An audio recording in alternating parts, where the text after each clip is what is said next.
Okay.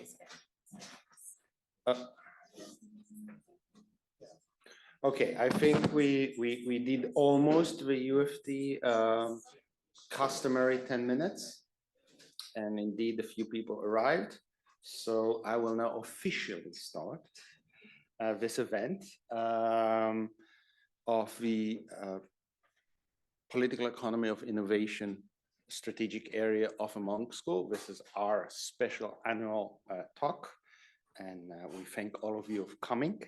Before I'll go into the substance, I would like to do a traditional land acknowledgement and to say that we wish to acknowledge this land on which the University of Toronto operates for thousands of years.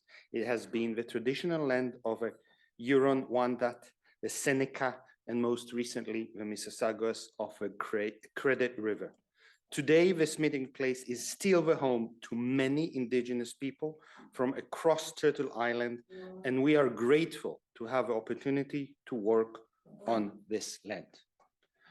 I want to thank also the Monk School, the Political Economy of Innovation Strategic Area, the Director of Research of the Monk School for making this event happen.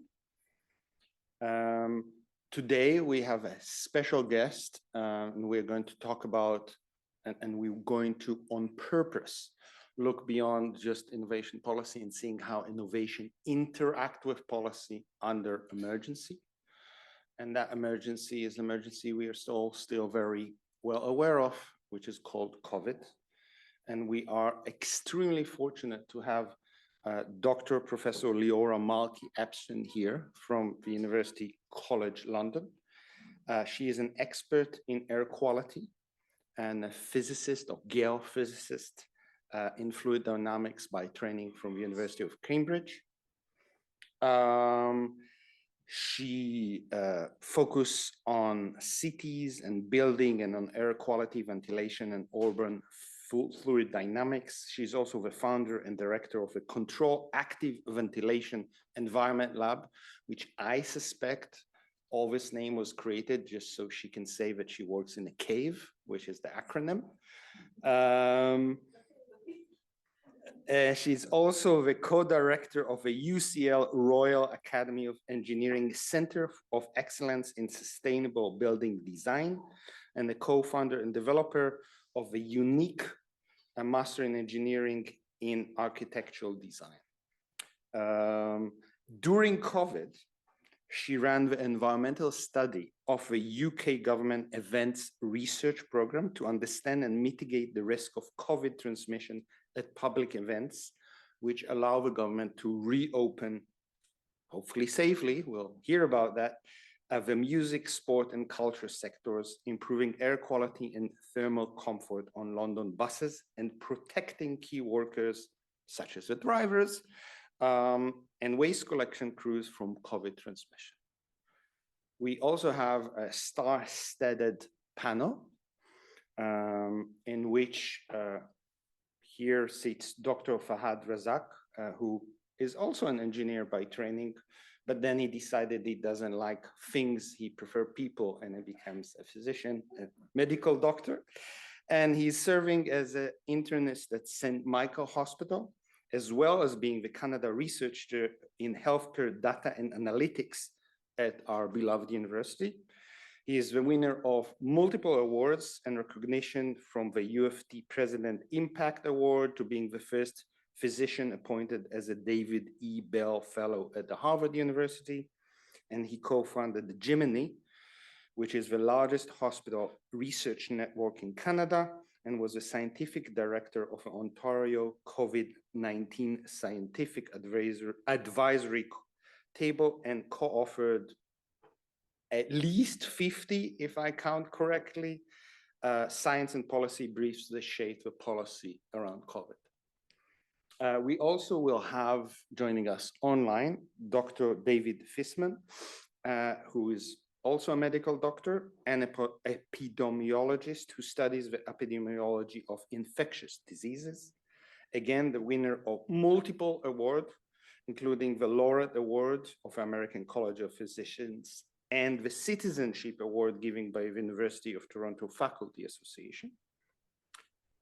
His work on COVID-19 has been focused on understanding the sources of variability and severity and outcomes, and in mathematical modeling to identify control strategies, optimal use in drugs and vaccines. And he also played a prominent role as we were dealing with COVID in the province and in Canada. And they will be moderated by a dear friend who is also a star at the Dalai Lama School, Professor Erica, and I always do it to you, I'll try, Di Rogerio, who is a professor, as I said, in the Dalai Lama School of Public Health, as well as serving the director of the Center for Global Health. Her research examined how evidence affect global policy agenda related to employment and health equity in the context of the Sustainable Development Goals, as well as addressing governance-related question about the roles of public-private partnership and global institutions in the promotion of health, health equity, and the prevention of non-communicable diseases and related risk factors. She's also the winner of multiple awards, including being named as one of Canada's Women in Global Health by The Lancet. And I'm delighted that with this panel, my role is now to sit there and listen to you. So, Leora, welcome to the Monk School.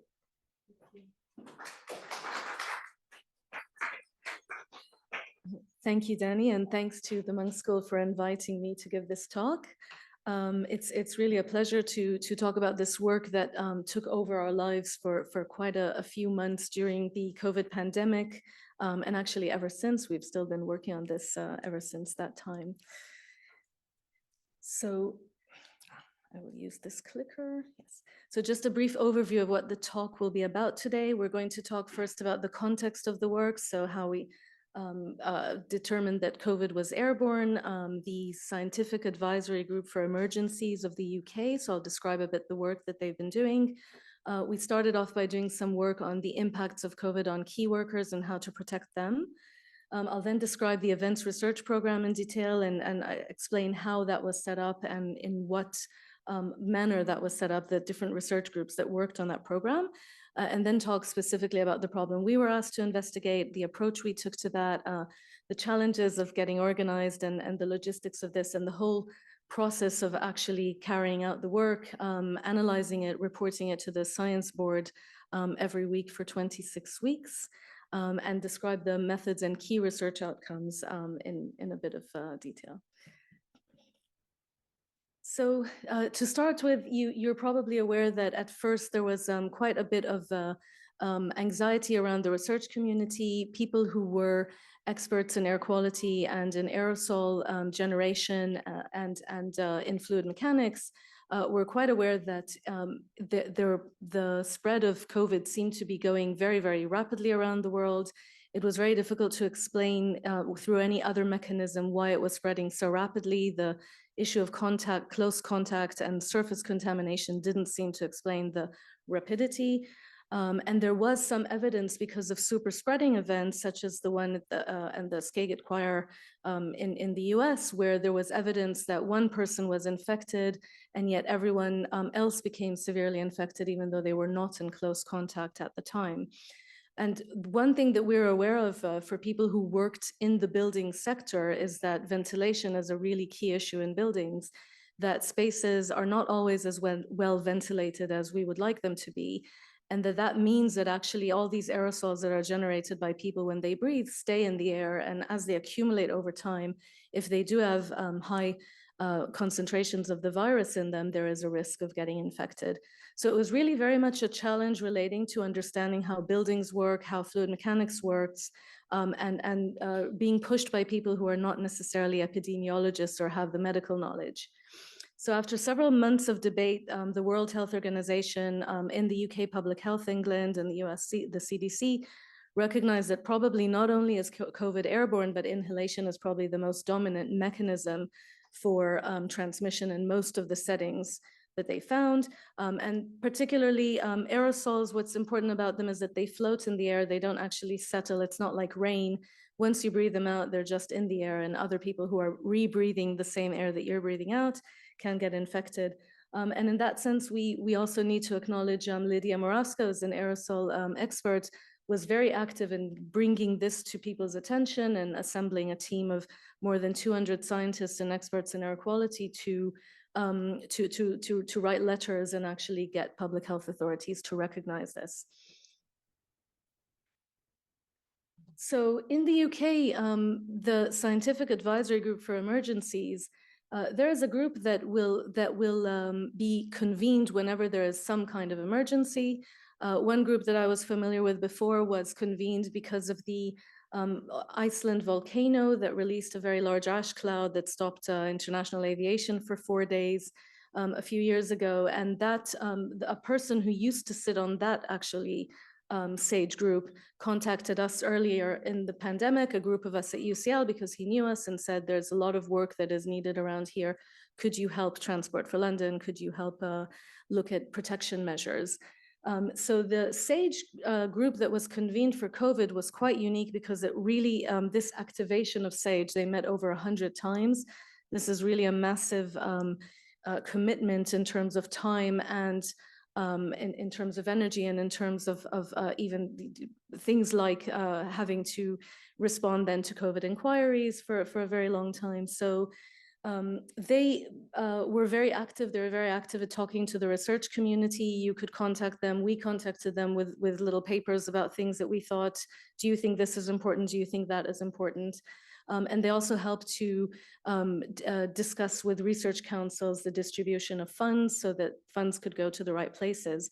So they really were quite instrumental and wrote a very large number of reports during the pandemic as well.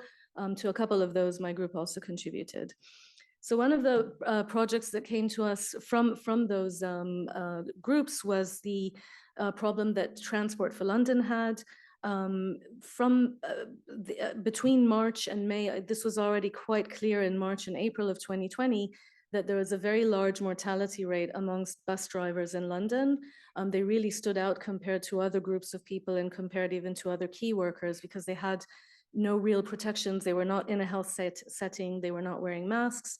At that time, there was a recommendation not to wear masks around the country. And the problem was that this also came on the back of the fact that a higher proportion of Black, Asian, and minority ethnic backgrounds amongst the drivers, and also often living in disadvantaged urban settings. So they were anyway at a higher risk of contracting COVID and at a higher risk of getting severely ill when they were ill with COVID. So TfL actually contacted UCL, two groups at UCL. One was the Institute of Health Equity, who wrote a report looking at the statistically at the various factors relating to mortality. And the other was ours, looking at what can we do about it and can we actually help them mitigate against this. So it's not really the subject of the talk, but it was a very early thing that we did that was running computational simulations. You've probably seen a lot of those during the pandemic. Computational fluid dynamics simulations showing you how particles move through the air in different colors. They all looked quite alarming, and they visualized how the virus is moving through the air towards different people.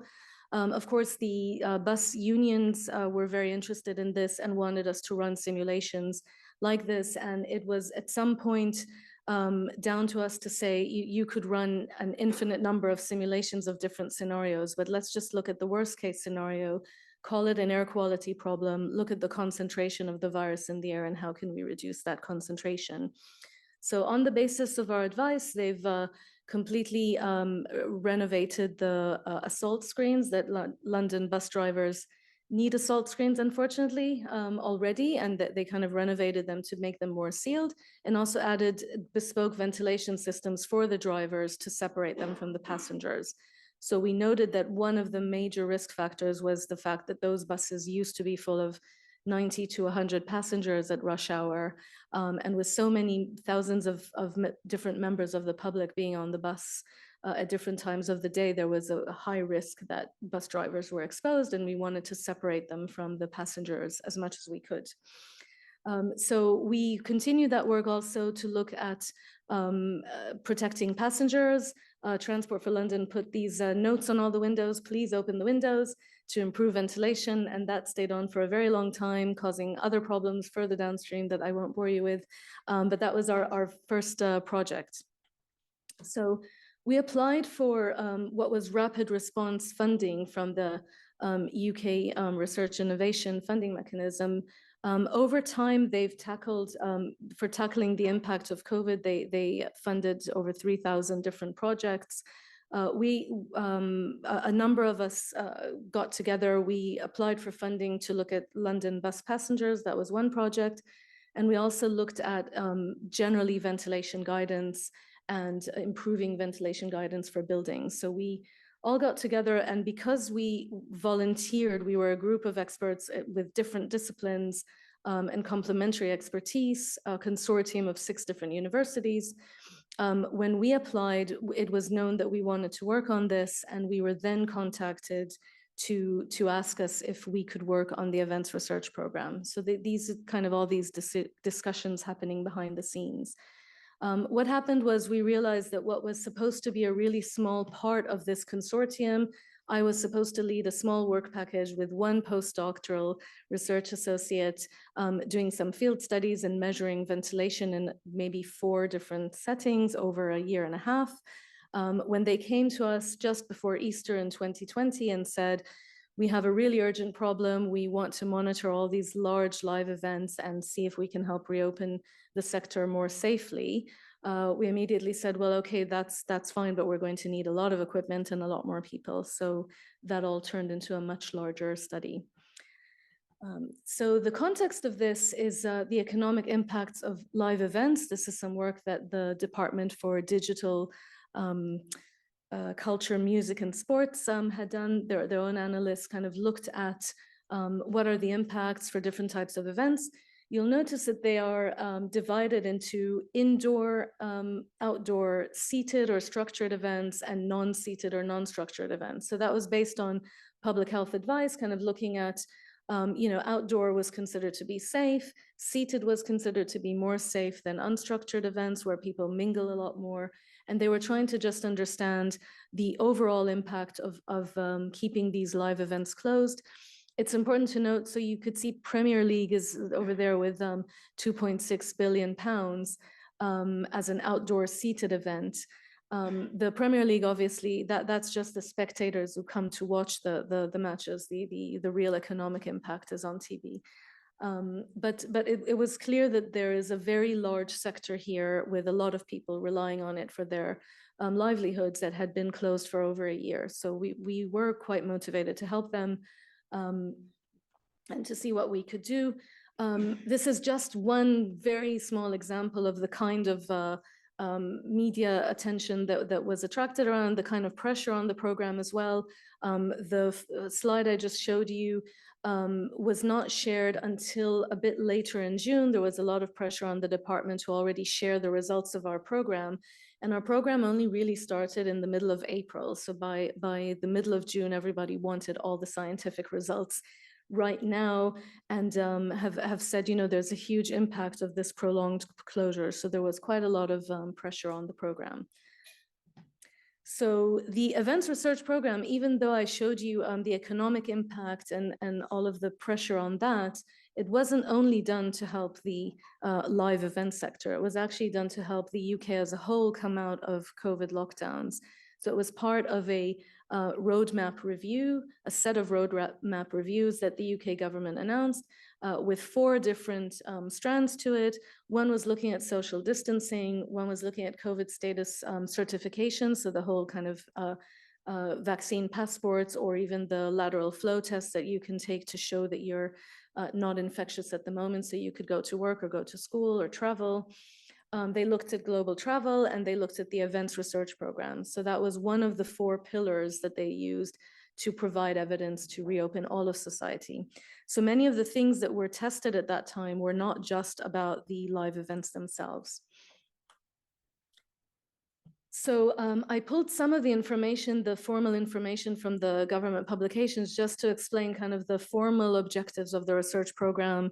And this is where it does say, the ERP is running pilot events to inform future policy, decisions regarding safe removal of social distancing, and also so that findings can support the full reopening of similar settings across multiple different sectors, so not just this sector. But this sector was really one of the ones that was most vulnerable. And also because of the closure, this sector was very keen to cooperate with the research. So we had all the support we needed, and we were allowed access to venues and to live events, which is normally quite unprecedented. Normally, you wouldn't be able to just go into a theater and start measuring things and then publish them. So it was a unique opportunity for us as scientists as well as everything else. It's important to look at this, the fact that every single one of these events had to be signed off by 2 secretaries of state. So we were talking to the chief scientific advisor for DCMS and say, oh, could we also go there and could we also look at this? And he said, well, every event you want to monitor has to be signed off by the 2 secretaries of state to make it legal. So we kind of said, okay, fine, I understand. Just tell me where to go. But the whole the legal framework had to be set in place to allow the events to even take place. There were ethical frameworks that had to be set in place, put in place, and there were also very long, for any participant, there were very, very long ethics reviews and long questionnaires that they had to fill out that explained to them, you are participating in a research program if you attend this football match or go to this theater event. And you have to consent to allow us to use your data. You have to consent to understand that you're taking a risk by participating. And you have to comply with requests that we make about your taking a PCR afterwards. Like there were quite a lot of things that were done around this program. Finally, in terms of communicating this, so there were 4 government departments that were closely involved. So the Culture, Media and Sport, Health and Social Care, Business, Energy and Industrial Strategy, who funded the studies as well, and Department for Business and Trade. Live events included everything from the events that we've seen, the sports and music events, to business networking events and even weddings. So weddings weren't allowed, and they were also lumped into this as from a business perspective. So the program board and the results of the program were also then rolled out, and we were asked also to speak to other government departments to give talks about the work, and so that everyone could see what was done and how it was done. And so it was a pretty intense program. Finally, the science board, this is where it goes back a bit to SAGE. So many of the scientific board members were also members of SAGE. And in any case, they were in very, very close contact. So it was the chief scientific advisors for the 2 government departments were responsible for this, and Dame Teresa Marteau, and scientific board members who were experts in public health and ventilation, modeling, testing, analysis, and public health testing. So there was the possibility of really getting a lot of feedback for the work we were doing on a rolling basis and being asked the right questions continuously as well. The science board also provided that kind of assurance that the program as a whole is being done in an ethical way. So just the seniority of the people involved was quite helpful there. So I mentioned also COVID certificates. So one of the motivations for the program was to also trial the use of this kind of COVID status certification. And that meant also rolling out a National Health Service app for the first time, doing lateral flow testing before going to an event. And I do remember early conversations around the science board about, they themselves tried the whole system. They said, I tried to book myself for a PCR, but then it took 2 days until I got a response, and the nearest center was 200 miles away. And so they tested everything, and it provided a test bed for understanding how this would work in reality at a time where most people were still locked at home, and only a few thousand participated in the early events, and then a few dozen thousand, and then much more. The program kept getting bigger until it all worked. This is the sort of thing that meant that some people who participated in the program and talked about it on Twitter got death threats. So most of us decided to keep a very low profile because we really didn't have time for that sort of thing. But the idea that people were collaborating with the government and enabling the government to produce these kind of the rationale for the NHS app and for contact tracing and COVID certification, many people were very unhappy about this, at least in the early stages until they were allowed to leave the house. And then I think they forgot about it a bit more. So finally, all of the publications were put on gov.uk. So on a very regular basis, the first report findings were published on 25th of June, and that's after they had been approved by all the government departments, the secretaries of states, the ministers, and then the Prime Minister Boris Johnson. And after all of these people approved them, they were released online. But before then, already in May, they informed the decision to continue the program of pilot studies. So phase 1 kind of ran until about May. During phase 1, we were already planning the work for phase 2, which started to take place in June. And then phase 3 was from the end of June till the 19th of July. And with the understanding that if everything is going well, then after the 19th of July, all COVID restrictions would be lifted and people could just get back onto their normal lives. So the program design, there were several different studies. One looked at the impact on transmission, so public health studies, and that especially there was a program in Liverpool that collected all of the information where everything was done in the same place at quite a lot of detail. Our study was looking at the risks, so the environmental studies. There were 2 different studies that looked at how people behave. So behavioral studies, understanding acceptability of LFTs and of masks, understanding how people's attitudes towards them. And another one that actually monitored them with CCTV to see how close, what kind of close contacts they were making. Were they actually wearing masks or not, regardless of what their attitude was to it. And how close, how many people were crowding in one particular place. And then there was the socioeconomic studies. And because we reported to the science board every week, we were able to then also make links between our studies and start talking about the science that was coming out of it and collaborate. So the environmental study is the one that we ran. The problem that was posed to us is we want to understand the risks relating to transmission at live events, especially focusing on airborne transmission, how it relates to ventilation strategies in the different locations. And we started off saying, you know, the risk factors are how long you spend in a space, what kind of activities. So activities that are quite common in music and sports events are jumping up and down, singing, screaming, kissing each other, aerobic exercise, heavy breathing. So all of those things, dancing, of course, all of those things generate many more aerosols and had to be accounted for. Other risk factors are simply low ventilation rates. So you might be sitting very quietly in a place, but if you're there for 8 hours and there's no fresh air or outdoor air ventilation, then sooner or later the risk goes up. And of course, the large number of people present. So all these factors are present at live events. They can be present in different settings. The approach we took was very, very simple. So we really wanted to move away from all of the numerous known unknowns relating to modeling of the transmission of the disease. That's the kind of stuff that scientists argued about quite a lot. The work, there's still a huge amount of work and development that the scientific community needs to do about that. And there are so many unknowns, like what is the viral load that a person emits, and that also changes by orders of magnitudes from one person to the next. What is the concentration in the aerosols? What is the aerosol concentration in the air? Deposition rate on surfaces? How much of the stuff do you need to breathe in before you get infected?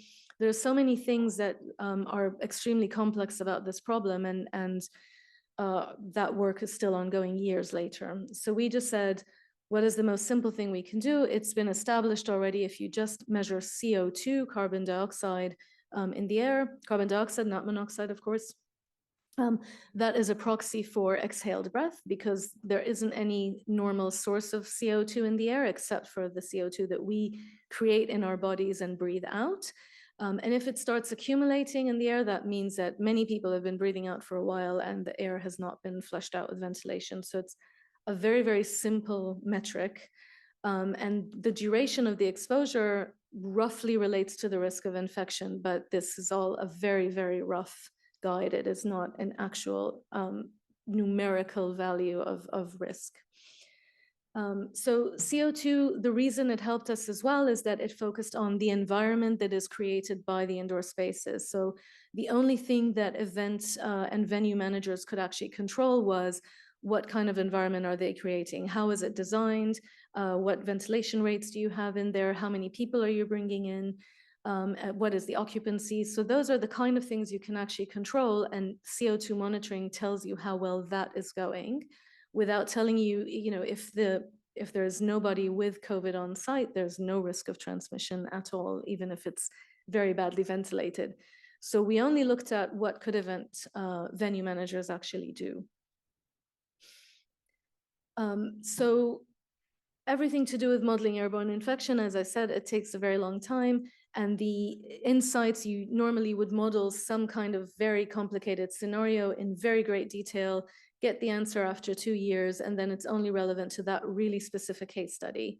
So the approach we took by measuring CO2 everywhere, taking a classification system for the venues themselves, developing air quality metrics, and just kind of saying, good, bad, medium, terrible. That's something as simple as that, and benchmarking this against other advice from industry and government. We monitored on a large scale, so we wanted to monitor as many places as we could. We wanted to participate at the events to understand what's actually happening, not to be monitoring remotely, and then analyzing the key types of spaces and identify which types of spaces are more vulnerable and what could we propose that they do about it to improve the situation as a kind of mitigation. And then the results are more representative of the sector as a whole. So we thought by adopting that approach and moving really quickly, we get something very general. So the team, I mentioned this consortium that we had, since we had already applied for the funding and many of us had a history of working together, the whole team, this is only the people who were more active. There were several others, but academics, researchers, temporary researchers, data analysts, and IT people. And so we bought the equipment really quickly. We did those air quality measurements. We even did some microbiological sampling of surfaces and air, just in a small number of places. Again, it's a very time-consuming process. Looked at crowds and looked at understanding very basic analysis of ventilation systems, just so that we could explain what is going on in some places. The logistics were really quite fierce. We had to think as a team, of course, on Zoom meetings. It's a team from all the way around Southeast England as well as North England. So we worked on several different sites in several different cities. And we thought, how many venues can we cope with? We mapped everything onto a calendar. How many events could we reasonably attend in a week? Considering we had been sitting at home for a year without moving very much from our computers, getting the legal agreements in place, which was done by the government department that got agreements from the venues to participate so that they would allow us to do the work. Buying the equipment at really great speed over Easter, and then training and organizing about 20 people and doing risk assessments, getting ethics approvals, and all of that. And we also thought about safety online as well as at the events themselves.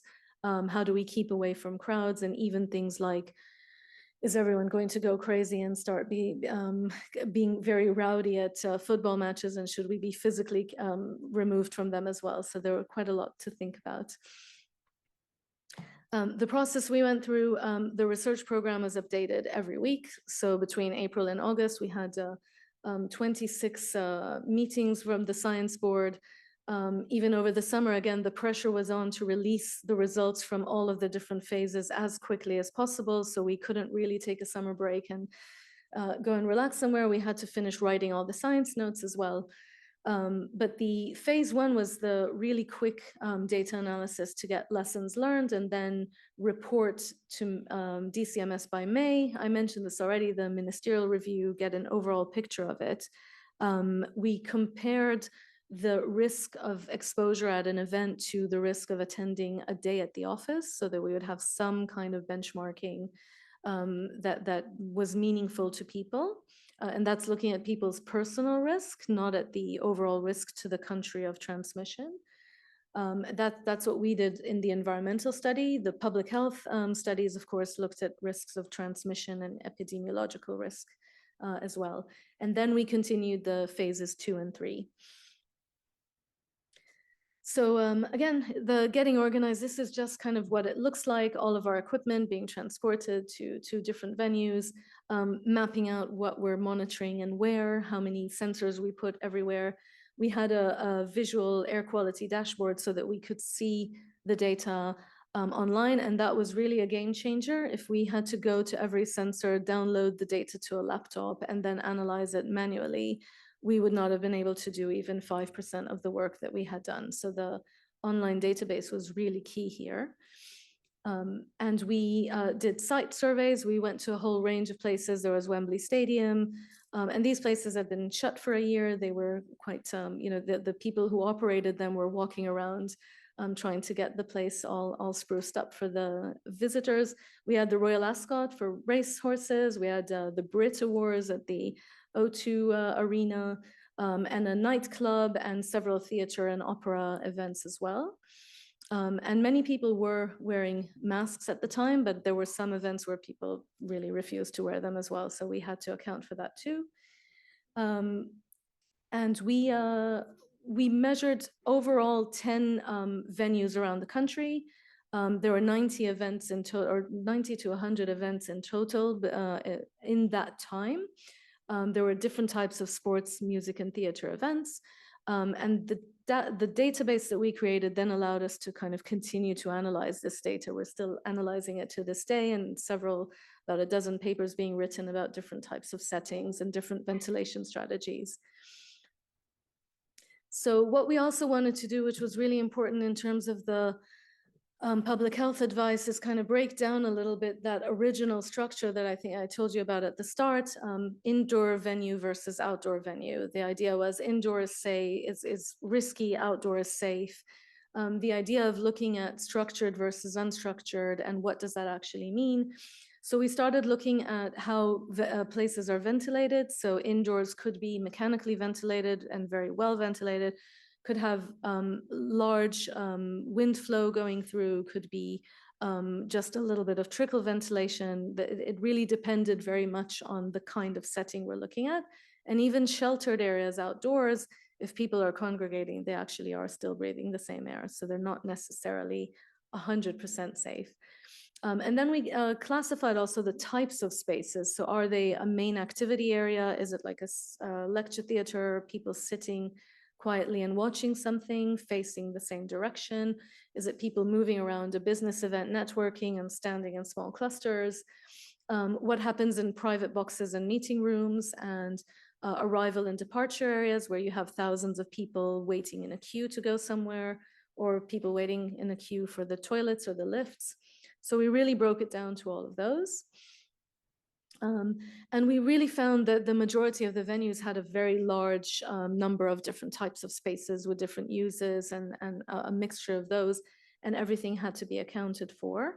And even outdoor events like the football, you do spend most of your time outdoors, but you also spend at least an hour and a half indoors, buying beer, going to the toilets, sitting at the restaurant, chatting with each other, or in a private box watching the football from inside. So actually, we said it's not as simple as saying this is an outdoor event. And a marquee or a tent outdoors, if you close all the sides, it's essentially an indoor space as well. So there are a lot of things that we had to make give a bit more nuance to them. And we're always thinking in the future, if we need to go back into lockdown again, instead of there being some kind of binary, everyone's locked down or everyone's allowed out, maybe there could be a bit more nuance. Some places could be allowed to operate in some conditions and others would be closed in other conditions. And we just wanted to give as much nuance as we could to the problem. So our air quality classification was also done on that basis. Instead of just taking 3 or 4 different bands, we kind of divided it into 7 bands, with the G being the very, very low ventilation, very, very poor air quality, and A being, basically outdoors. we aligned ourselves with general recommendations in the UK and Europe for CO2 values to be 1500 ppm or below, where that was kind of the threshold at which we said at that point ventilation is considered poor and it would be good to address it. But also reminding ourselves that it's not that we're talking about radioactive stuff. It's not that people need to evacuate the moment CO2 goes to 1501. So there was quite a lot of messaging that had to be done around this topic as well, because CO2 does not immediately correlate to risk. It's just generally an indication that things could be more risky. So a few of the things that we managed to link back. So we had events at Wembley Stadium. We went to the FA Cup semi-finals that had originally 2,000 spectators in a stadium of 90,000. By July, we were already going to the Euro. Sorry, already in June, we were going to the Euros. England versus Croatia had 22,000 spectators. So that's kind of a quarter of the stadium was full, and by July the stadium was almost entirely full for the Euro finals.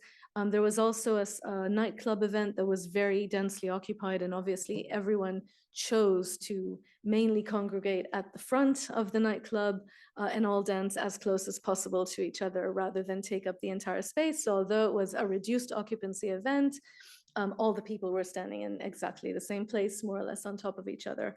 So there were things like this that were really interesting to see. And with the other groups that looked at crowding, we were able to link that to the air quality in the space.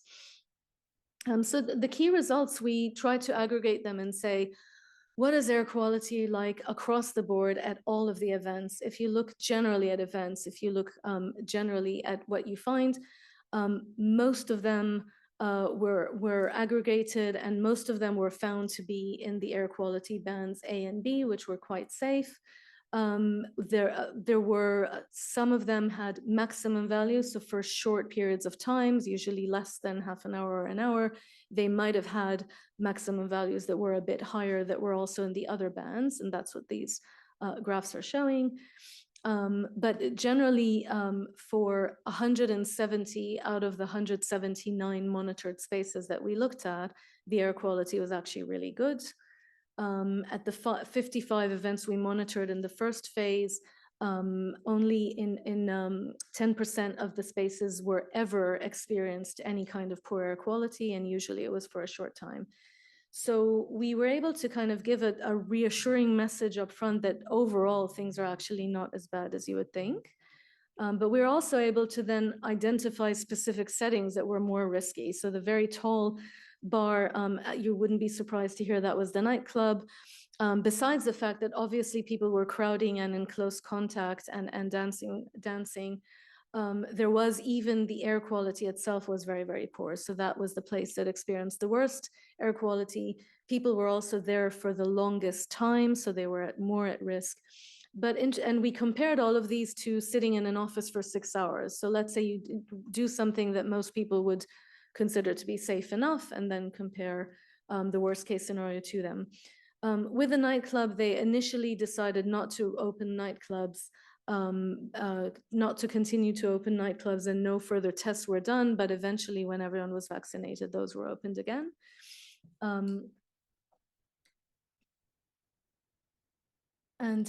Yeah, so basically what's interesting as well in terms of the coronavirus infections at the time, it's important to say that at the time that these events were held, the public health studies also looked at infections in the community. At that nightclub event, there were a couple of infections that were found at that time, but there were less infections there than at a swimming pool event that happened in the same week in the same city. So once again, people were saying it's not as clear cut, you know, when you look at the risks, and it's not as clear that people are infecting many people around their immediate social circle. So even the infections that occurred at the nightclub occurred within a social group of friends and not with complete strangers. But there were a lot of limitations to the studies. Of course, people were required to go back and take a PCR test, and many people, once they'd been to the event, they couldn't be bothered to help with the research afterwards. So it was very tricky, obviously. But infection rates in the community generally were very low at that time. If you repeated the same study when the infection rates were very high, the results could have been quite different. So, and especially for things like the football matches, yes, they are outdoors, but people were in very close contact when they were waiting for their food and drink, and there were a lot of pinch points that were more risky there. So I'm not going to go through all the results, but just to show you a kind of set of what types of results we got. We looked at the air quality in all the different types of spaces, different types of occupancy, looked at the impacts of ventilation strategy, what kind of strategy do you use and what is the impact that has. Looked at the impact of where people are distributed and the occupancy and the ventilation distribution, what parts of a venue are more risky than other parts. Looked at spaces that were particularly more vulnerable, like toilets and corridors and lifts. So we have a paper called the toilet paper that's currently being reviewed. And we're having quite a lot of fun with our database, I have to say, ever since then. But the real challenge for us, and especially for me, was to condense everything into a really short science note. So I think I mentioned we're writing a dozen papers and several conference papers about the work, but we had to produce a science note that had nine or 10 bullet points and summarize the environmental and behavioral risk factors at the events. So these are the main findings that we condensed, saying we made the point that the risk factors are complex and contextual. You might say that is probably common sense, but we provided evidence that proved it was complex and contextual, so that was very important. We said that we observed good quality ventilation considering the occupation levels. We said that crowded spaces had poor air quality, and explained the difference between structured and unstructured settings. We looked at individual risk, and we also explained very briefly that the individual risk depends on the social interactions, the duration of the exposure, and the individual journey through an event, which we showed as well with our data that depending on what you do when you attend an event, you could be exposed to very poor air quality for a long time or to very good air quality, and that has a major impact. And we made recommendations both to venues and event organizers to recommend that they look at their ventilation strategy, but also at their occupancy, their operations. When do they give a break in the middle of an event? How do they handle people movement? Because there's an entire art to how you allow people to go in and out of an event anyway to prevent crushes and fire evacuation problems. So we recommended, a hierarchy of controls, the whole, again, the common sense approach, and also recommended that building regulations might want to look generally at how ventilation is actually provided, and that there's a work that could be done to improve this indoor air quality in the future. So all of these recommendations were communicated across the sector. They were presented to venue organizers. We can say that, yes, the government did decide to reopen the events in the end and communicated these kind of recommendations, but we were not able to do any kind of follow-up studies in the same venues to see what happened after the event for obvious reasons.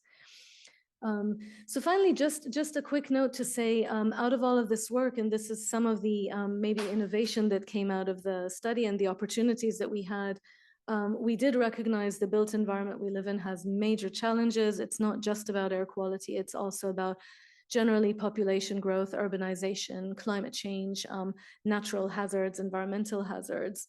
And that there's very little information about the actual quality of ventilation and energy use and heating across buildings, not in the UK as well as around the world.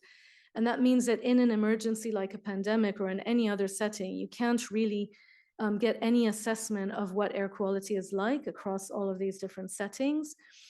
It would have been great if we could have pointed to a data set at the start of the pandemic and say, we know that 95% of spaces are well ventilated, but there is no such data set. So we had to create our own. And the ignorance of the problem is actually quite significant, but then we can't really understand the health impacts of poor air quality, just the ordinary poor air quality, you know, traffic-related pollution, people breathing on each other, the cold and flu that we have every year. And we definitely can't respond to another pandemic or epidemic that could occur. So one thing that came out of the pandemic for us personally at UCL, and for me especially personally, was the lab, the cave lab. Of course, we are planning to have a yearly Halloween party there for obvious reasons. And it came out of the pandemic and also out of the fact that UCL built a very large scale lab in East London, in a place where we can afford to put big facilities, because in central London that's never going to happen. And the lab basically focuses on ventilation, air quality, thermal comfort, and all of these kind of problems. So we hope that in the future we will have a place where we can actually test things like this and not have to go to a live event, not have to get legal permissions, but can actually create a condition in our lab, do a proper test, maybe even a medical test, and get data that way. So that was just kind of the hope for the future. Thank you. I hope I didn't overrun too much. Thank you so much for that incredibly provocative and multifaceted talk. So David, I'm going to invite Dr. David Fisman to offer 10 minutes of remarks, and then I'll invite you to come up, and then then we can all sit up here after. So David? Sure. Hi from Baltimore, Maryland. I'm not sure if you can see me. Are you able to see me there? Okay. So funnily enough, I'm here in Baltimore at a meeting on indoor air and infectious diseases that covers some of this, some similar ground to what Professor Malky Epstein's just shared with us in terms of the science around infectious disease transmission, how it relates to this really vast body of existing knowledge, this knowledge that existed pre-pandemic, on how infectious diseases spread through the air via aerosols. And in fact, you mentioned Professor Morawska. She's about 10 feet away from me here. And so I'll maybe talk a bit about aerosol. I'll bring in what some of the hot topics have been here today as we've discussed similar issues. But the first thing I want to start off with is that, I mean, that was fascinating work. What I'd like to say, though, is we as societies were able to acknowledge and embrace science around how these diseases transmit as it affected money-making venues. And I think you said early in your talk, you know, there was this tremendous emphasis on like concerts and football matches, which are a big revenue generator.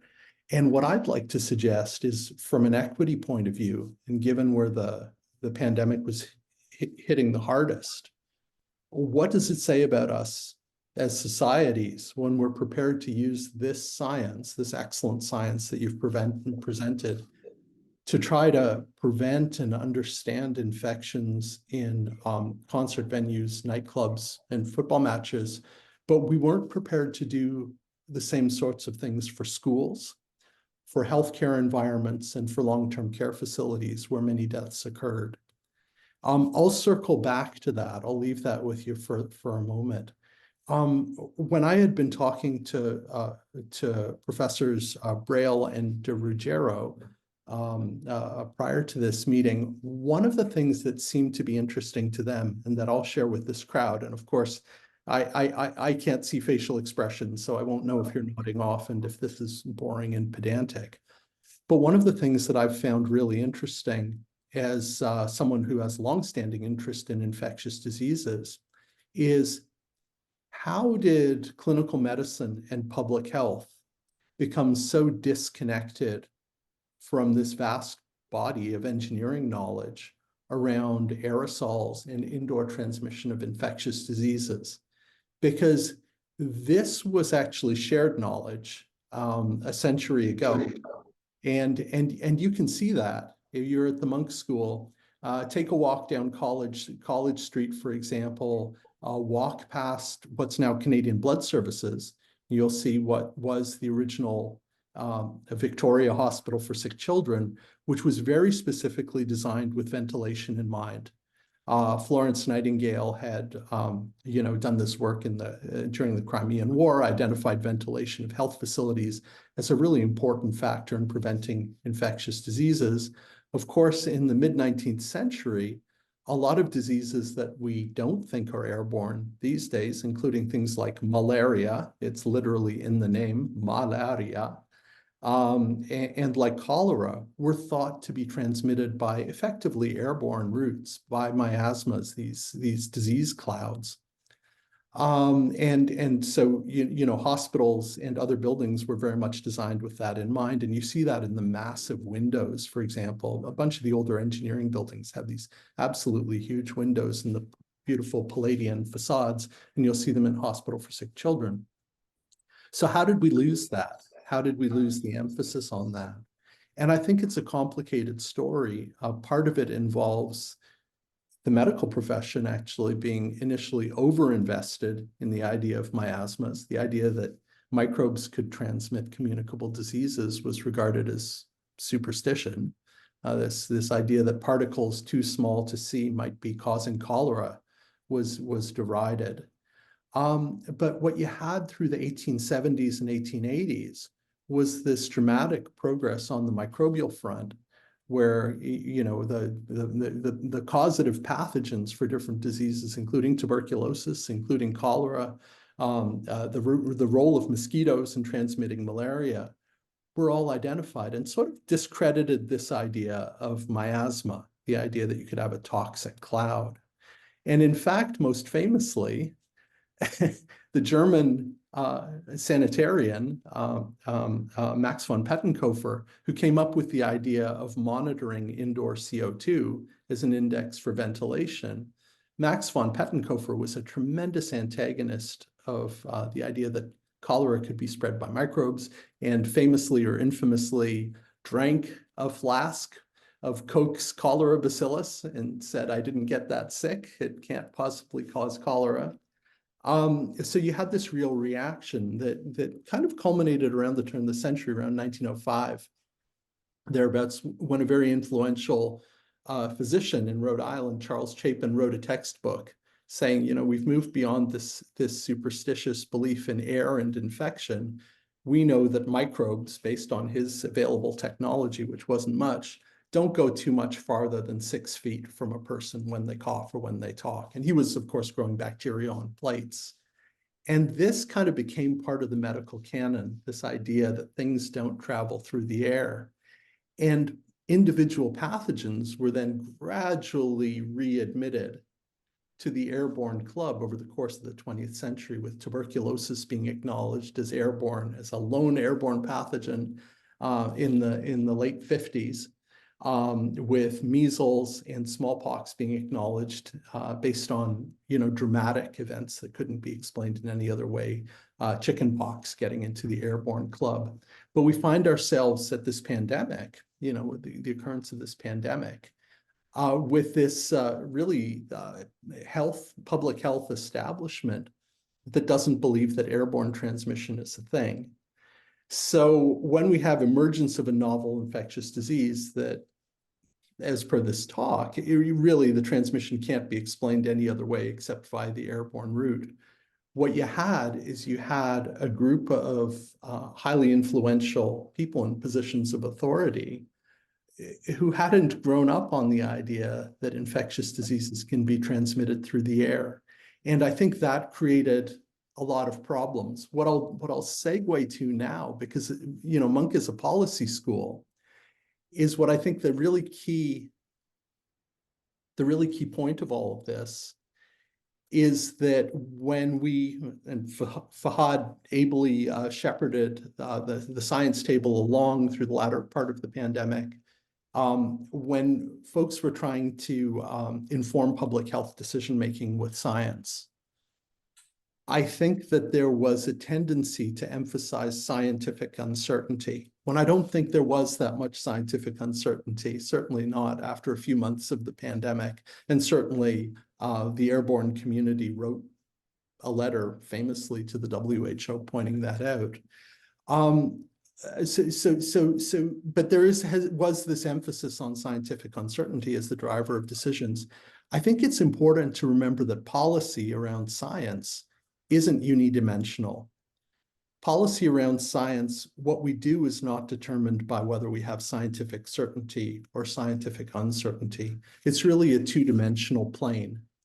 And what we do is a reflection of both scientific certainty or uncertainty, and also values consensus and lack of consensus. So if we have scientific certainty and we have values consensus as a society, the decisions are actually very easy. You don't need anyone to tell you what to do. You can look it up in a book.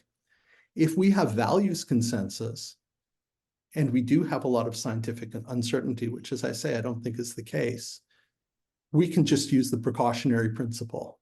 You know, we have the outcome we want to achieve, everyone agrees on it. We can pull all the levers we think might work.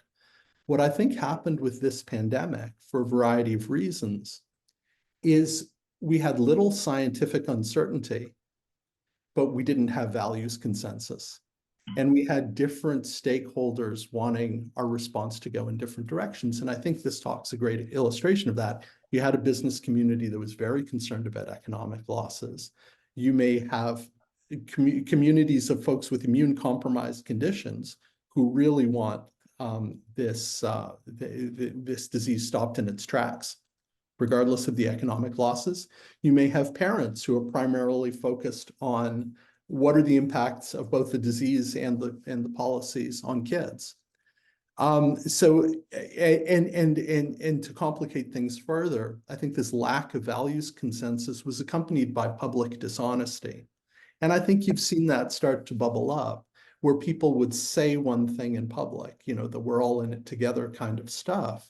And then laterally, when they've had their COVID inquiry in the UK, you know, you have these transcripts come out in terms of what senior government leaders were actually saying behind the scenes. And I think that was manifest in the difficulty of moving as a society in a particular direction. I mean, the Boris Johnson comments about, you know, let the bodies pile up and the older people have had their good innings really speak to a certain values position, but I don't think they were a values position that he would have articulated publicly. And he was clearly quite embarrassed when that bubbled up.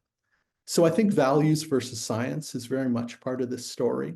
I think another part of this story, and I'll end with this, is I think some of our difficulties around public health at the moment reflect the fact that we probably have about 25% of the population who think markets and private businesses can solve all our problems.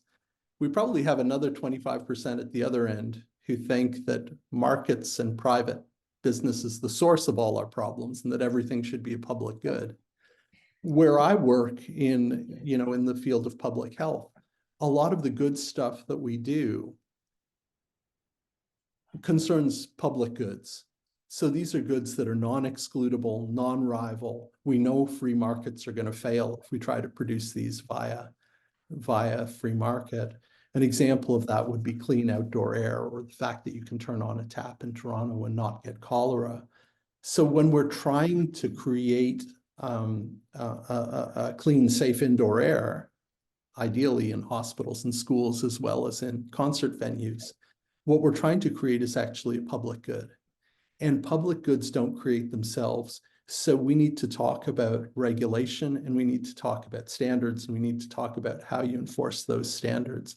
And I think that was sort of mentioned at the end of the talk. Building codes and standards around ventilation are where this has to go next. It has actually in the US, in terms of the US CDC embracing 5 air changes an hour as not a perfect intervention in terms of keeping us all safe indoors, but as a jumping off point that can be studied further and reassessed down the road. And with that, I'll leave it. I really enjoyed your talk, and thank you so much for including me. Thank you so much, David. Those were, I think, some really important themes that we can come back to. So I'm going to ask Fahad Razak to come and offer some remarks, and then we'll have a chance for dialogue with the audience as well as folks online. So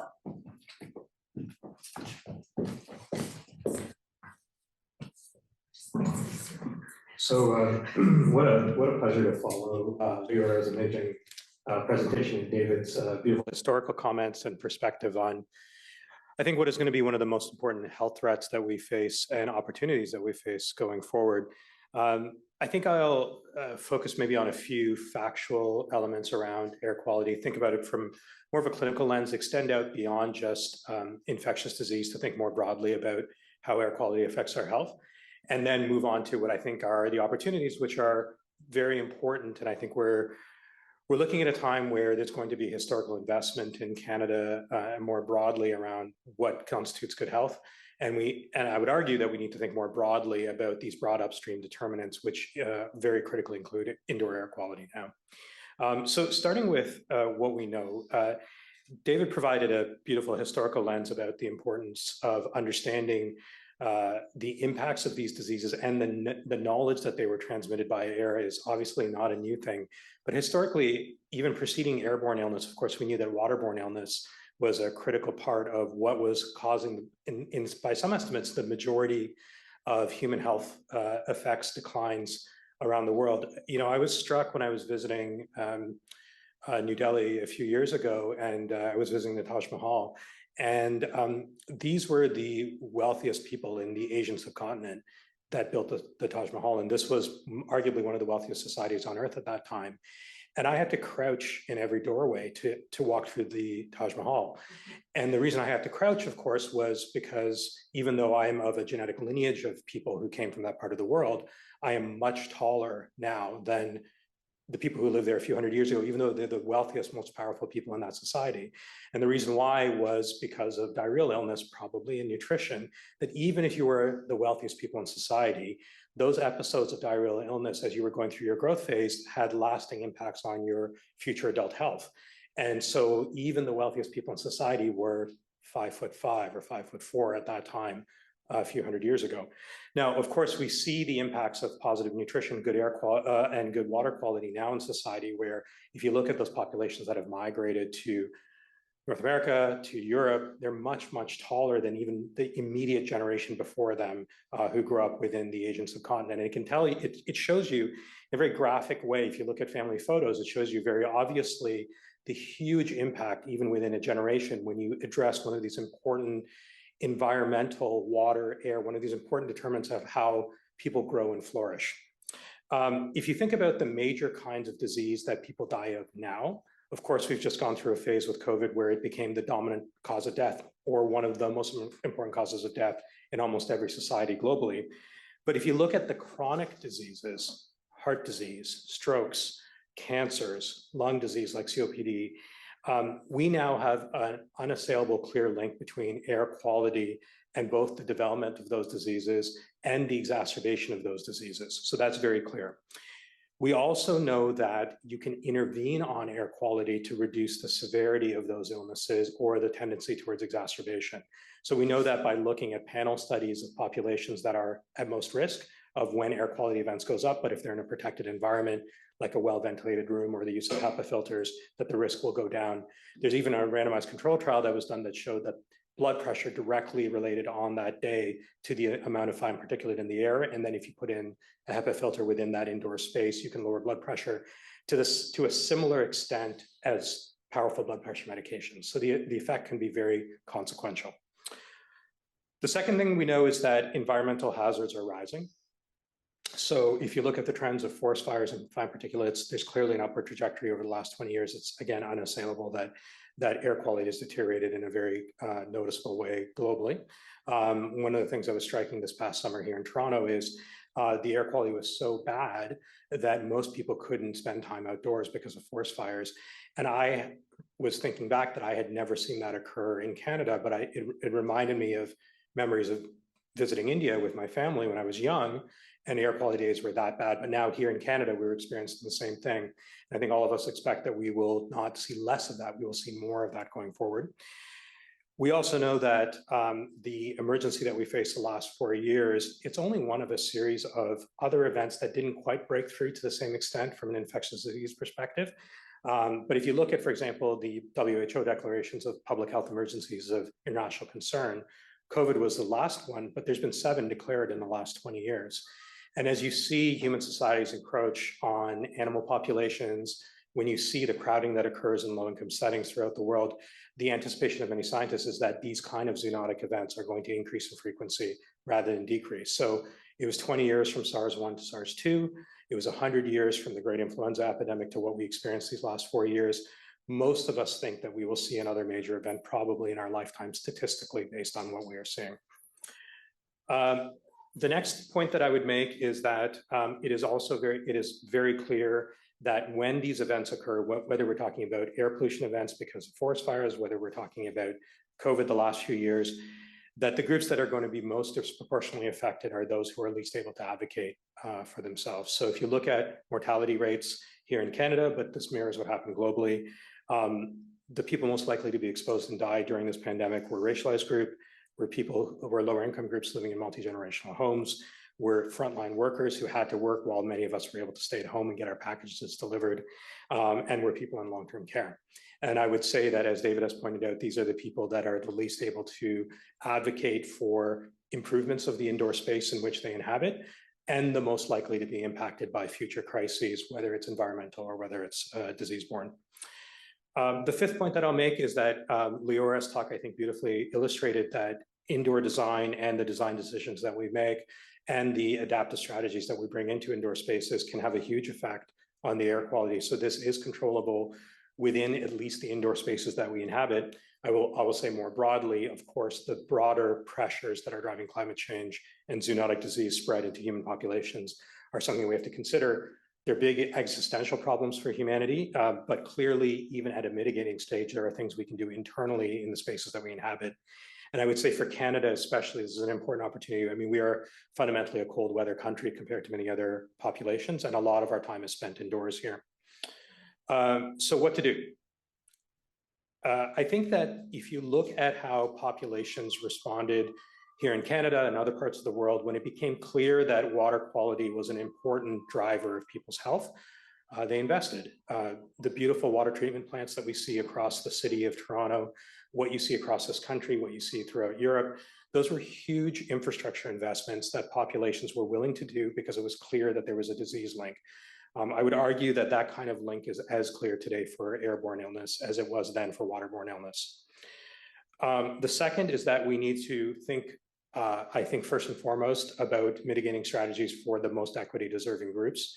So before the big investments happen, or as they happen, we should keep a close eye on those who are going to be most affected. So for example, long-term care residents and the workers who run those long-term cares are the most affected, frontline workers, transit workers. And I would say one of the big lessons that we had in this pandemic is that school-age children are often disproportionately affected, not necessarily because they got the most sick from COVID, but because we often use them as a control strategy to reduce disease spread, and we shut down schools, at least in this country, to a greater extent than many other parts of the world. So these would be groups that I would focus on bringing in the best technologies on first. A third point that I would say is around uncertainty, and it was interesting to hear David talk about uncertainty. I think that there was a focus on uncertainty around the important role of air much longer than there was truly uncertainty as well in the scientific community. And a lot of that had to do with the expense of the mitigating strategy. So it wasn't because of the best interest necessarily of people, but because we knew that if you said that air quality had to improve to a certain extent in all buildings, the cost would have been enormous. I also think that early in the pandemic, there was truly uncertainty about the degree of airborne spread, but there was clearly certainty about the shortages we were experiencing in hospitals around masks. And so again, I think that communicating some of that uncertainty up front was a strategic decision because we were running out of personal protective gear. And I do think that there is now larger studies from political scientists, the ones that I always quote as Michael Bang-Petersen, the Danish political scientist, who shows that If you do communicate some of that uncertainty up front, you do lose some portion of the population. This is, for example, about the fact that, let's say, mRNA vaccines are a new platform.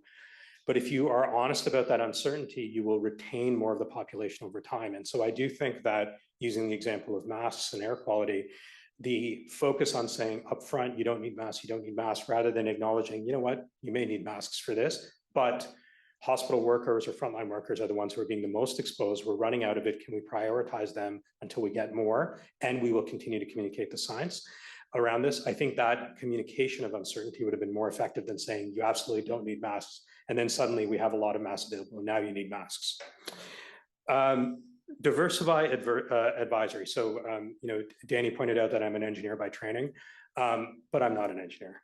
You know, I graduated from engineering, but it's been 20 years. And the tables that we were sitting at had a real lack of people who had the technical expertise to guide some of these decisions. And look, I think the clinical training that I have, the public health training that people at those tables had are incredibly valuable. But anticipating that these crises are going to spread across sectors of expertise that are well beyond public health and clinical medicine means that as you move forward, you need to have other voices at the table up front. And I think that we excluded here, at least in Canada, and it sounds like the UK did a much better job than we did. We excluded the voices and expertise of people who had a lot to offer as we were struggling with the problems we faced. And then the fifth point I'll make in what to do, and this is the hardest one, of course, is that the existential threats that we face with air pollution at a societal level, with forest fires, with climate change, with zoonotic disease, these are problems that whatever we do internally in our spaces will continue to exert pressures on us. And of course, there's only a limit that you can do in terms of mitigation. The upstream determinants of what's happening are very important.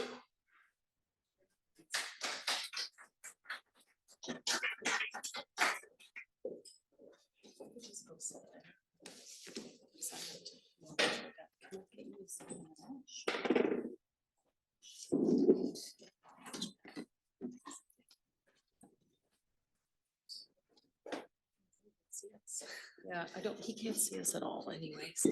Okay. David, can you hear me? No, now nobody can hear him, so. No, I can both hear you and see you. Oh, you can. Okay, great. I Okay. can indeed. Yeah. Okay, excellent. Sure.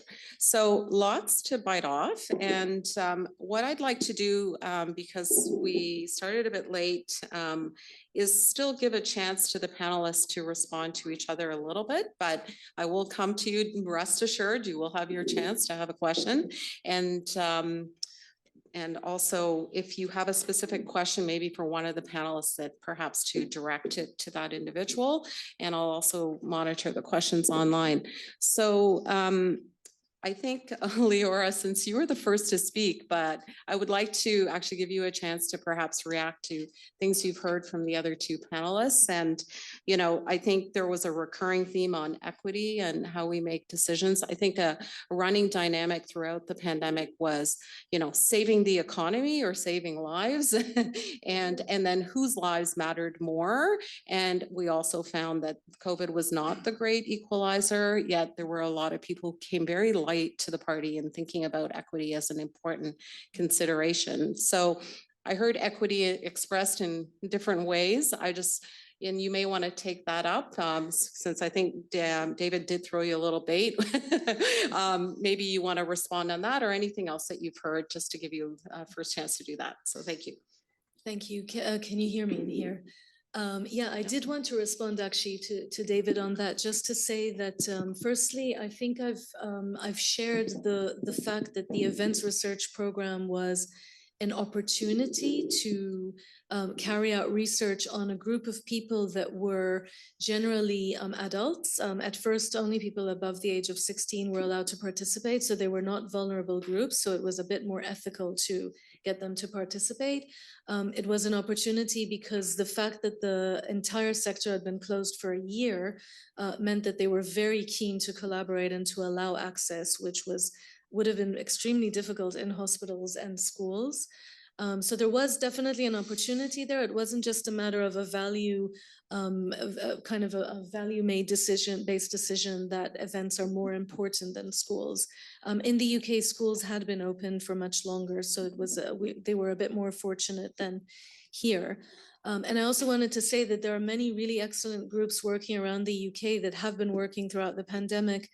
In the same way that we applied for funding, there were groups that applied for funding to do research on schools, on hospitals, care homes, as well as prisons as well. So quite a lot of people looking at vulnerable populations. We ourselves also looked at key workers like bus drivers and waste collection crews.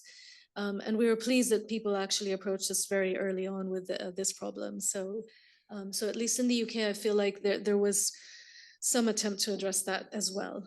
Sorry.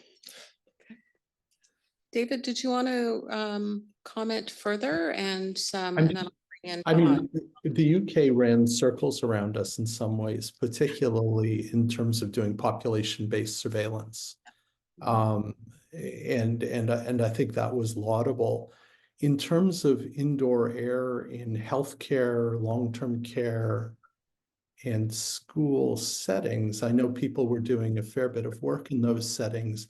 The only indoor air in healthcare settings that I'm aware of is the Cambridge group working at Addenbrooke's, which is useful, but I don't think ever got scaled up. I think part of the difficulty is that these technologies are already there. There's nothing special about an aerosol that has COVID in it versus an aerosol that doesn't, except that it infects you. So we literally had this toolbox. So when I was at public health school, I had a marvelous teacher named Jonathan Freeman, and Jonathan's adage was, your first job is to make it stop. And I think the point that I was making is that we know about ventilation, filtration, high room UV, those tools, those are old tools. Acknowledgement that risk was generated primarily through indoor air would have or should have allowed people to much more effectively control transmission in all of these different settings. And I think we did the right thing with schools in Ontario. Schools were a key amplifier. And you see that they were a cause of pediatric deaths, and amplification in schools caused pediatric deaths, and it also caused deaths in other age groups. But my point is that we actually did have these tools. It didn't need to be research.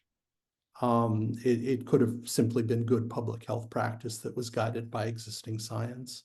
And again, the fact that you did this at these venues, I think, is marvelous. But we could have done it elsewhere too. The one other point I'd like to make is really in response to Fahad, in terms of some of the gamesmanship around masks.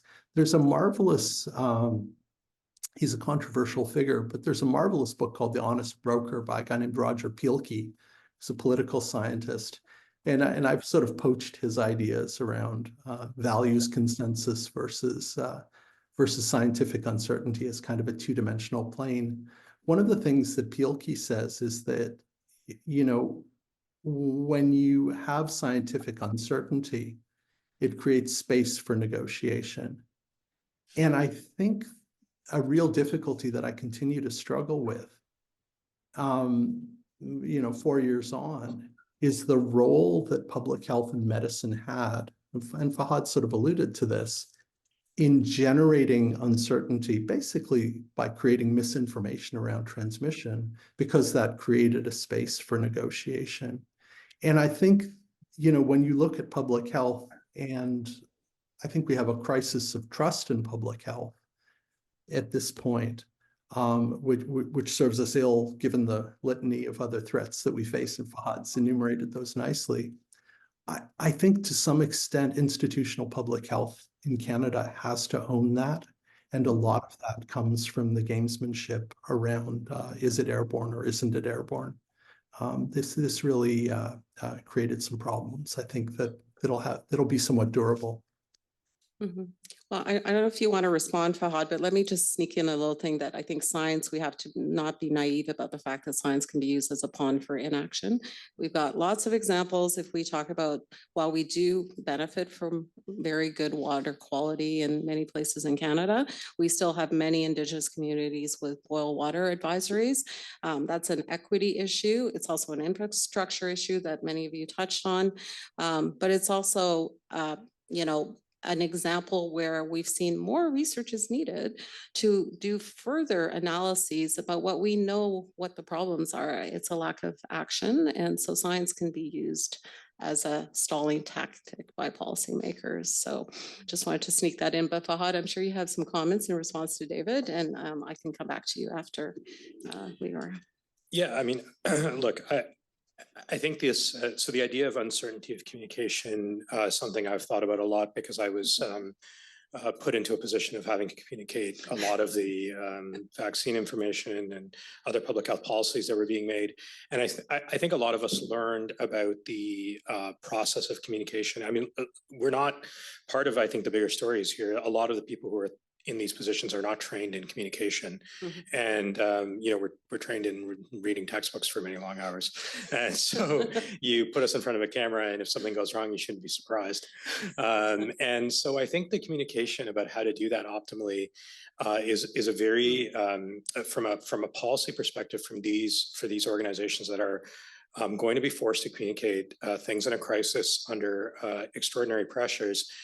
There is a science to it, and it is the science around the communication of uncertainty, but not in a way that dissuades action, I think is really important when we consider this. And again, I would look at vaccines and I would look at air quality and the use of masks as two really primary examples we can learn from. I think both had increasing certainty over time in terms of their safety, effectiveness, and the right strategies to use.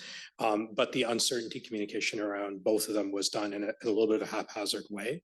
And I think that is a disservice to the population. Again, I was involved in this communication. I would take blame along with other people, but it is a disservice to what we were trying to achieve overall. And then the question around the groups that are most susceptible, you didn't need this pandemic to know who was going to be most affected. We know that from every prior infectious disease and almost every chronic disease, you know who's going to be the most affected. And so if anyone tells you you need to do more research to know who's going to be more affected, I think all is to tell you, you really don't. What you need to do is decide if you're going to enhance protection, extend access, do all the things that are going to help groups that are going to be most affected. You don't need any of us to tell you who it's going to be. You know who it's going to be. Yeah, no, well said. I think it's a moral imperative, becomes an ethical issue, right? More than anything. Did you want to comment further on anything you've heard? Because what I might do is just go to the audience and see if there's some questions and then come back to you to comment, but did want to give you a chance. I would make one comment actually, just on maybe mentioning the elephant in the room. So the issue with fixing the problems in healthcare settings. I would just ask both of you, what would happen if you did go and measure the air quality in healthcare settings? What do you expect that you would have found in those situations? And once that public information becomes public knowledge, would people then be afraid to go get treatment for their cancer and their heart disease because they're afraid of COVID? And how much money would you need to be able to fix those problems, and how many years would it take to actually fix it? So if everyone thinks about their own home at a point where they're broke and the economy is not great, and if you're suddenly told you have to do a major house renovation, do all the electrics and plumbing all over again, you're probably going to try and find ways to not have to do that. So just to put that out there, it's I think that might have driven many of the decisions on whether to measure and carry out research in these settings or not. And I don't have evidence of that, but I'm speculating there. Well, I mean, we were told throughout the pandemic repeatedly by hospital epidemiologists that the ventilation in healthcare is great, so nothing to worry about. I think your answer a little bit elides the fact that nobody was expecting major renovations of healthcare facilities or schools during a pandemic. It takes a long time and it's very expensive, but that's why we use other tools. And we did have other tools widely available. We have filtration, We have UV that is already in wide use. For example, in homeless shelters, it's cheap. We have masks and respirators that we know work. So we did have a variety of stopgaps. I mean, the US CDC studies on schools from Georgia in 2020 show that opening a window and adding a HEPA filter reduce COVID classroom school transmission by 80% in combination. So we knew this stuff. We knew this stuff. It was there.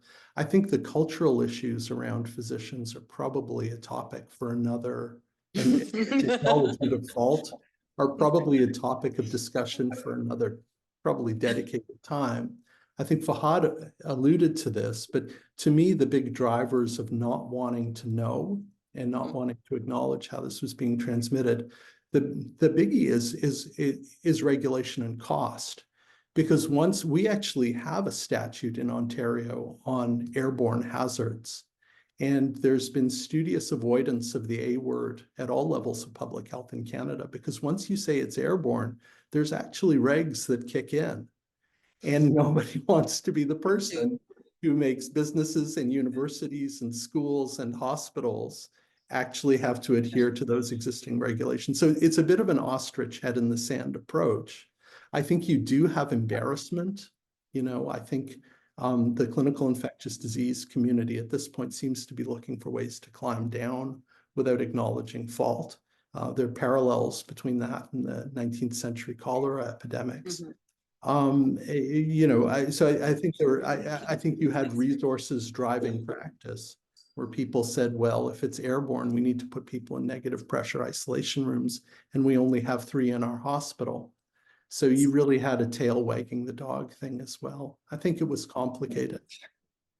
If I could just add one thought to this, it's that recognizing the degree of the problem and the costs of the broad infrastructure solution does not mean that you shouldn't recognize the problem. So if you look at water quality, the recognition of the problem obviously preceded by many decades, the infrastructure solutions, which are what most of us benefit from, but not all in this country now. And, you know, obviously, many of us who travel to low-income settings, we think that the solution to bad water quality there is to drink bottled water.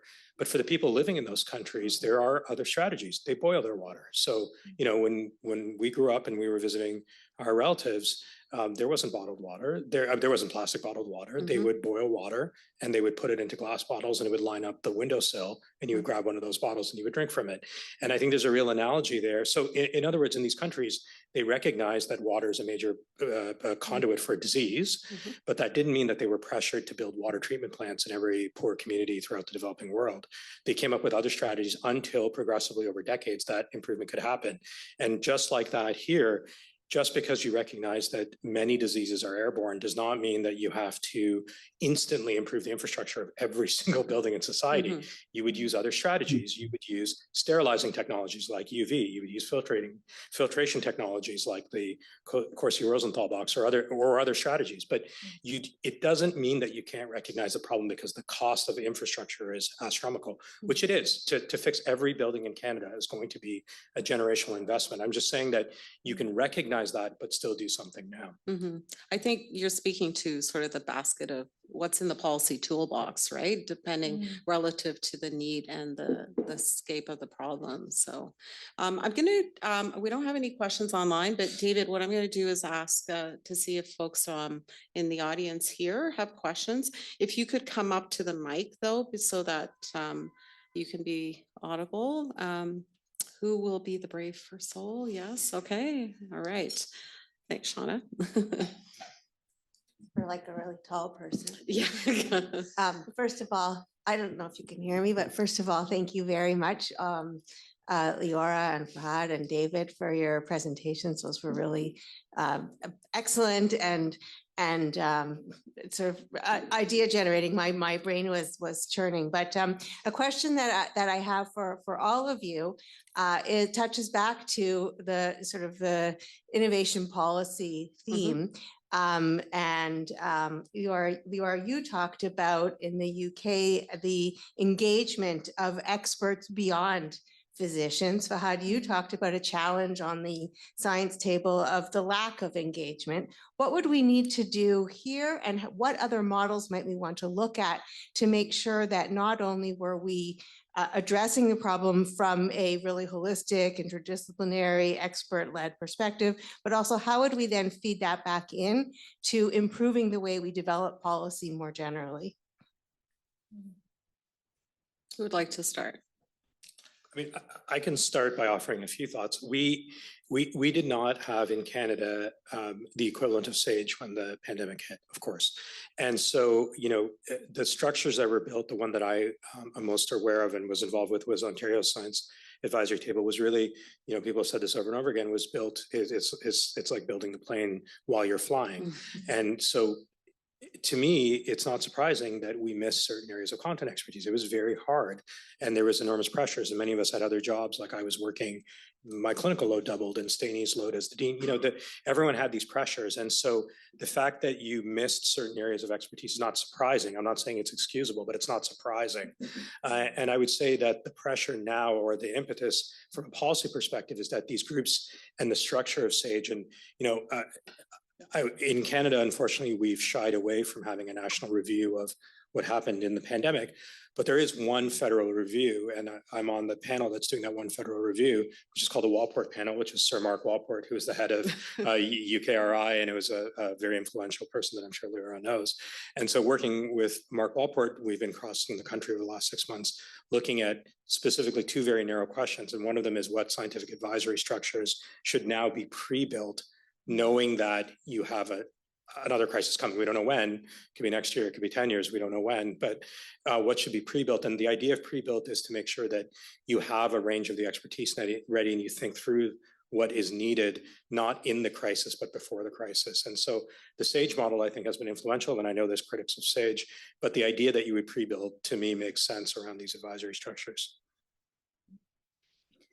I could add to that also. You mentioned UKRI. They're also very active in providing funding and setting up calls for hubs and networks and multidisciplinary networks. And they specifically call for experts in different fields to be working together to tackle one specific problem. So for us, it's really important. We've all continued at grassroots as well as through the UKRI leadership to maintain our research group. So it's not just at the SAGE level, but it's also at the grassroots level.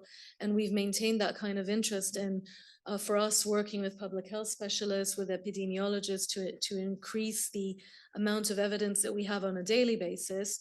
We also interface a lot with the professional institutions for engineers, so the people who actually influence design and also implementation of all of these strategies. So that kind of link, which is more on best practice rather than policy.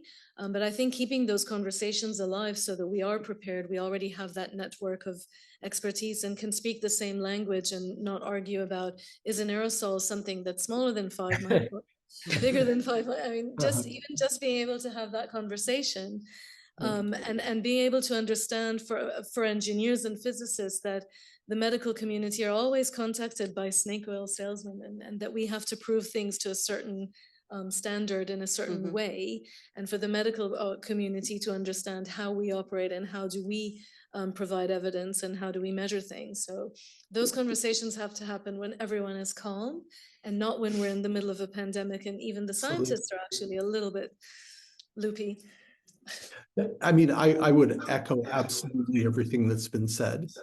The networks and having the networks in place in peacetime is key. I'm a little bit sorry that some of our nationally funded networks, particularly on the infectious disease modeling front, seem to have come to the end of their funding now.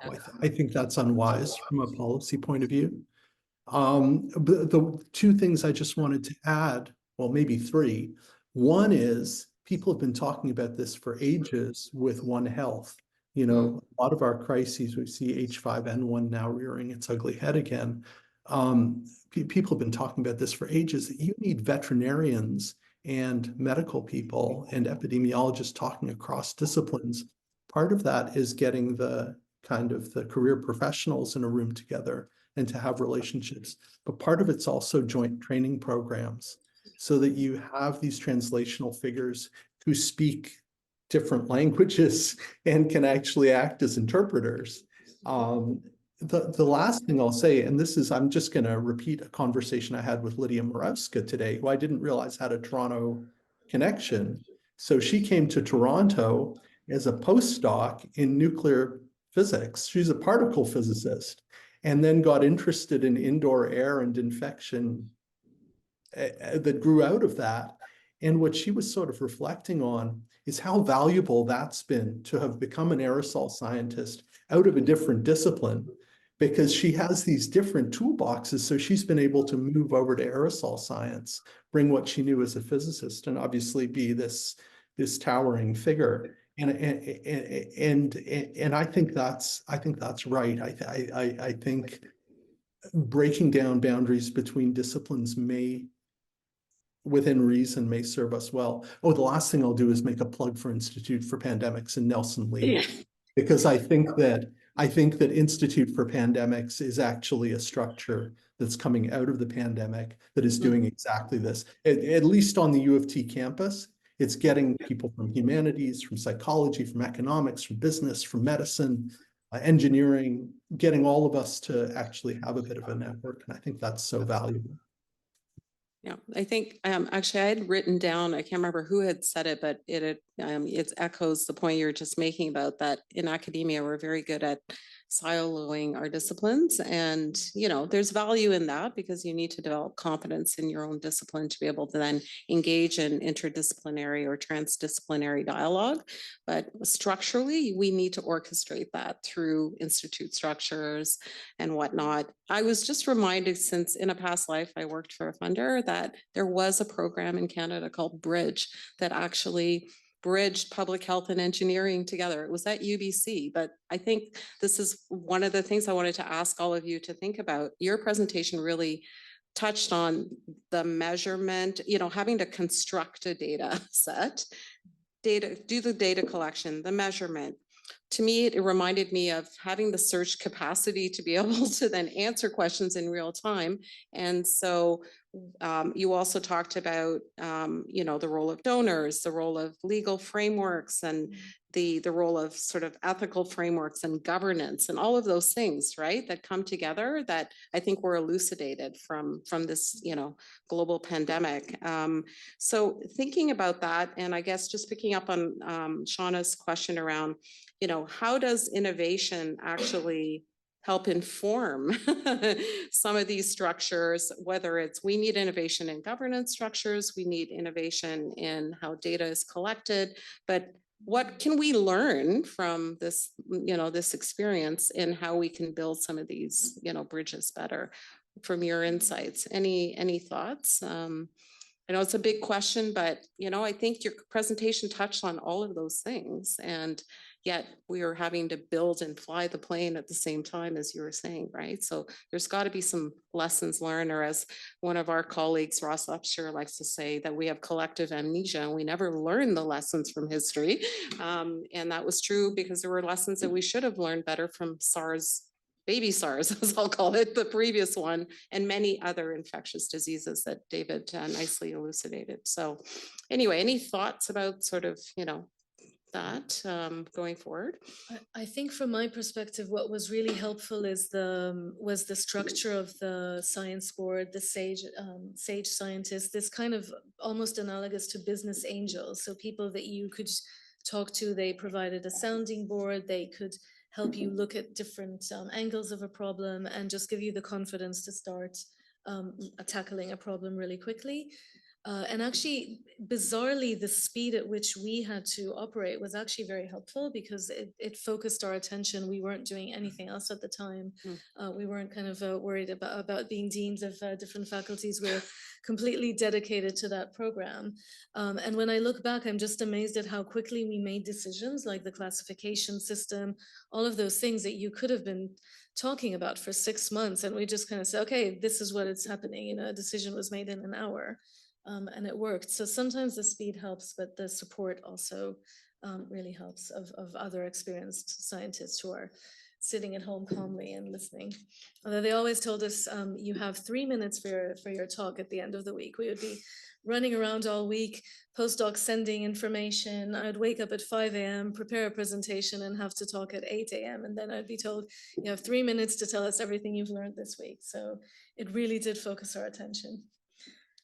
Great. And Fahad, anything to add, since you were sitting around a science table and I think experiencing, what was it, 50 plus briefs, I guess, that were cited that you had to contribute to? That that must resonate with your experience a little bit. Yeah, I mean, it was a unusual experience, and I'm grateful to be back primarily in the hospital environment. But I think that one of the elements of the structures that I'd like to see carried through was there's an idea that scientific advisory, even if it's multidisciplinary or interdisciplinary, sits outside of government. And actually, one of the most effective things that I found in those conversations, which were, sometimes many, many hours a week of these meetings, was to have people from government there in observer capacities, but also in some kind of hybrid observer capacity where they could actually comment back to you, but they weren't necessarily pushing the consensus.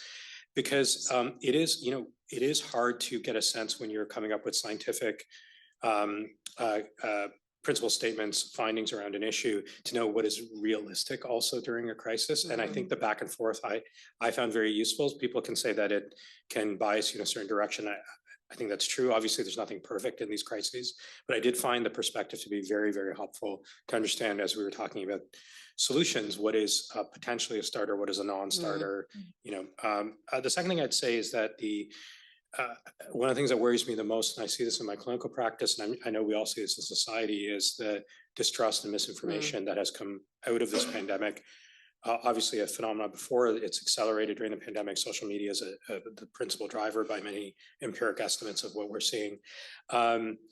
We have to figure out a way to do these advisory structures and decision-making as transparently as possible, because if you create a vacuum for information, it creates, I think, the milieu for for misinformation, disinformation to then take that spot. And one of the things that I think was effective, where we were a little bit on one end of the spectrum of advisory bodies as the Science People in Ontario, is that we would never produce an advisory document that wasn't also publicly released. So every document that we produced, a consultation we did, it could be commissioned by government, but it would be publicly released in the output.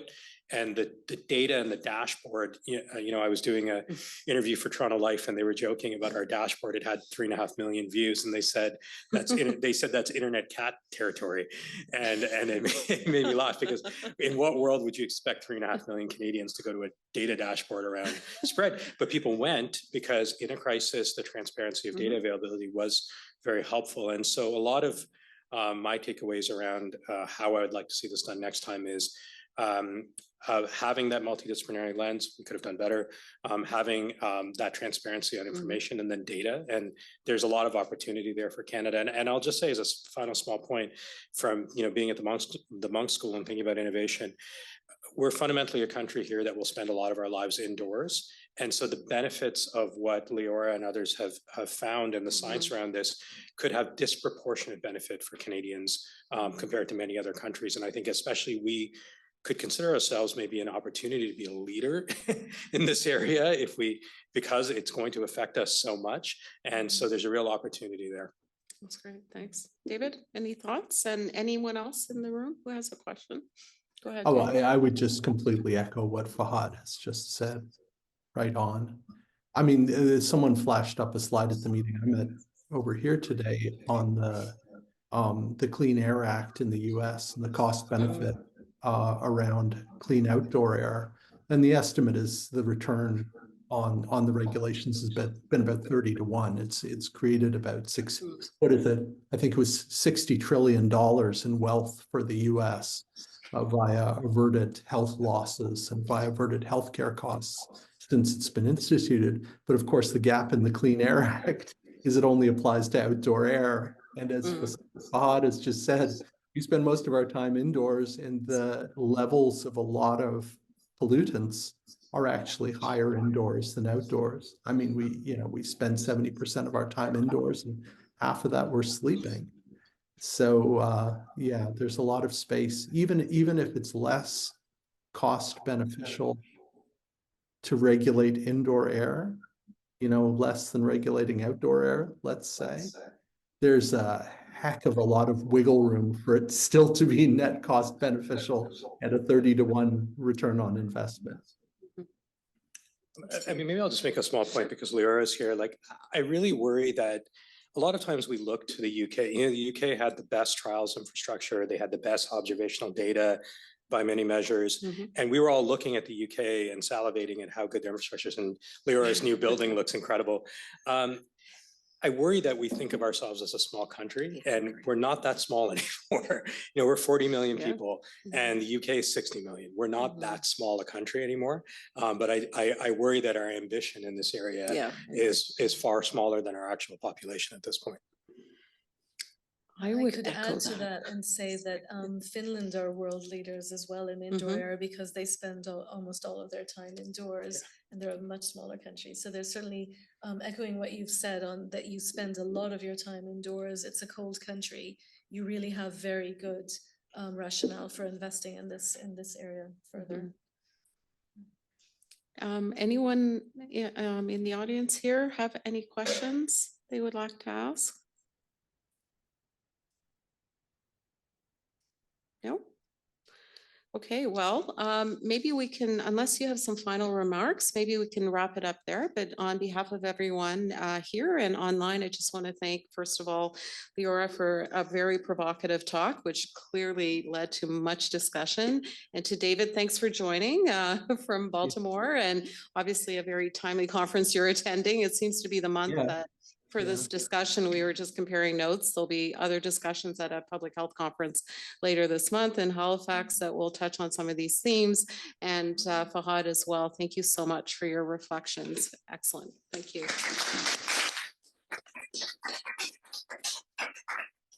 great, thanks. Okay, right.